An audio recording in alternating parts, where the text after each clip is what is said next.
Hey everyone. A little bit of octane going on here. Okay. So I have decided to make one of my videos about for marriages that are undergoing health problems. I got a little insight witnessing it with my own eyes, so I felt like it was something I should talk about.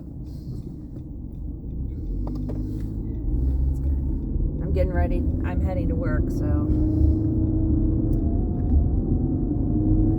you hear the marriage vows: health and sickness, till death do you part, right? But then you're gonna have relationships and that or engagements that don't fall through. Does that still apply? If you really love someone, you're going to stick it out with them. But if you really don't love someone and it's just not the situation for you, you're free to bow out and stuff, but chances of returning are very slim. Like, I don't even see it possibly taking place, because once you abandon somebody when they truly, truly need you in their life to be there for them, because they're unable to do it for themselves, because either it's a car wreck, an extreme PTSD. I mean, there's some really health crippling situations. I'm not trying to say cripple, but you know what I mean. And like, it really is going to change your life, and it could be permanent. So then when it comes to these kind of situations, and you're in a relationship and this takes place, like you marry somebody, or no, sorry, not marry. We're not going to go into marriage, because this is to date and sustain relationships, but it also can apply to marriages. So hear me out. Someone finds out they have epilepsy. Someone finds out that they have uncontrollable hormonal changes. All these different health concerns that are going to pop in, diabetes, are going to affect your relationship. And you can't say, oh, well, we got the perfect relationship, because you don't. And then I've witnessed with my own eyes that there are people out there struggling. And I want to be able to provide them some hope in this matter. Like I said, if you truly love somebody, you're going to stick it out, knowing that it may not change. That means you're going to be making time changes in your schedule. You're going to be better prepared. That means you're going to have more gas in the car and stuff like that, because you're going to be going to the freaking hospital multiple times, or multiple clinic visits. So you always want to make sure that you have the finances to take care of your mate when they're ill. You also want to make sure you have the finances to maintain your car so you can get them. I mean, it's just more responsibility, but you're not doing it. You're doing it out of love. And when you do, and when you take on this, the caregiving role in your relationship, and it's more than, how they say, oh, I feel like I'm being treated like a child. It's more than that. The more love and concern that your partner or mate shows for you while you're ill is a very good indicator that your relationship, marriage, will last. It may not be ideal, because there will be a little bit of resentment built up and everything, but it will be to the point where you signed up for the long haul and you're not going to abandon them. Because when somebody is abandoned while they are truly ill, this is not a feigned illness. This is like stuff that's really going on. It could be mental health situations. It could be physical health. I mean, respiratory health. There's so many different health complications that can invade in your relationship. My best advice is stick it out. Don't give up. And I do believe in the term, till death do you part. So you sign up for that route, that role in someone's life. You need to follow through and not abandon them. And if you do choose to abandon the relationship or the marriage, make sure that they have somebody available to take over your role. It could be somebody temporary, it could be a hired somebody. Just make sure you have somebody lined up to be your successor in this, or not successor, but you get the drift. It's still so early. It's like 7:30 in the morning. And I have to be at the post office at 8. Oh, okay. So, you have to make sure that financially responsible, emotionally stable.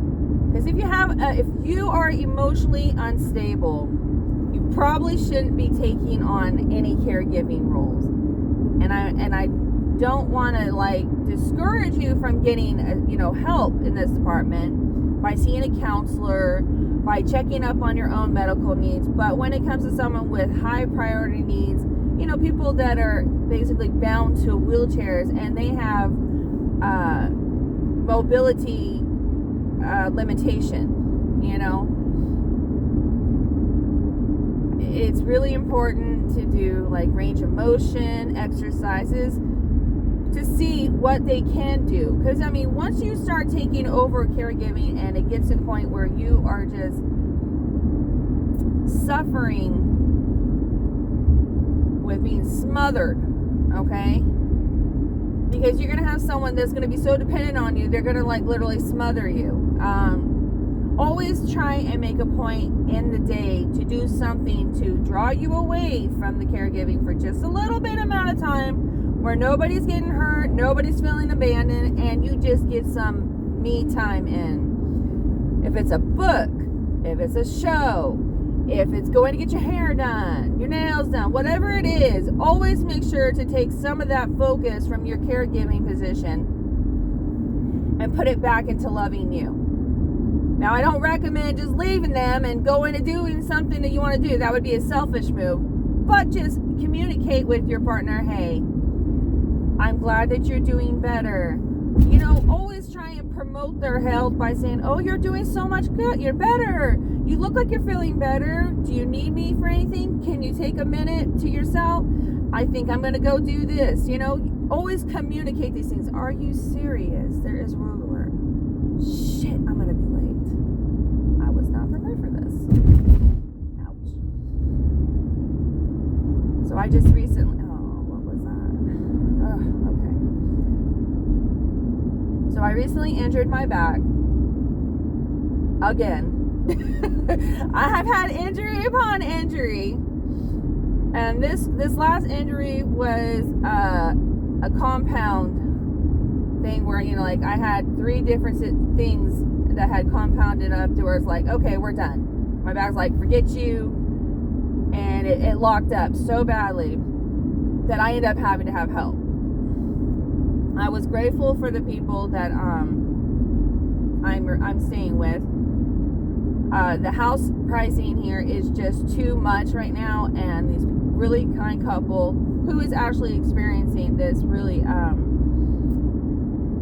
this experience that I'm talking about, because it made me really realize, why certain people are together. And it made me realize why, even though it's very frustrating, you could even, it could cause some ill feelings towards each other, but the needs are still being met. And that is very, you could see that they're being tested, and I'm able to see that they're being tested, and it's great to know that there are people that will still stick it out no matter what. They're almost going on 50 years of marriage, and I'm very impressed with this, and I've learned a lot seeing them in action, to where I was if I was in that situation, I might do it a little bit differently, but it was enough for me to feel like there is hope in sustaining relationships. There is hope in maintaining the love, even with the obstacle of healthcare and stuff like that. Because some people don't have it in them. Crap, hold on. Look at my mess. Some people don't have it in them to hold out that long. Some people don't have it in them to remain faithful. But I'm very impressed that there are people that are capable and willing to be there for their mate. And that touched my heart. And I wanted to share this with you because I hope that there are more people out there that are willing to take this on instead of putting their mate in a convalescence hospital or anything like that. Because I used to work at a hospital at a small rural area, and the politics was just horrendous. The gossiping about the patients, the residents, because we had one where we had patients and we had another side which was residential for the elderly. I personally did not think the care was great. And that's why when I went into IHSS and everything, that I felt that this was what my calling was. But then I had some few situations where I didn't really want to be the person there when they had passed. That's family business, you know? And that kind of opened up my eyes and realized that maybe this medical field isn't for me, because I just feel like family should be doing the caregiving, not complete strangers. I mean, you can do complete strangers and everything, but they're looking at it as an income. And they could build a relationship with people that are in health needs and stuff like that, or medical needs. But it really is primarily the family's job, and that's how I feel about it, and I will always feel this way. I've been around a lot of elderly people in my lifetime to where I've seen how well they've lived, and I've also seen where they've struggled. And I mean, I was basically raised by my grandmother, and she had to maintain her own health. Her husband had passed away, and he was really young when he passed away. And my mother, I believe, was 15 when that happened.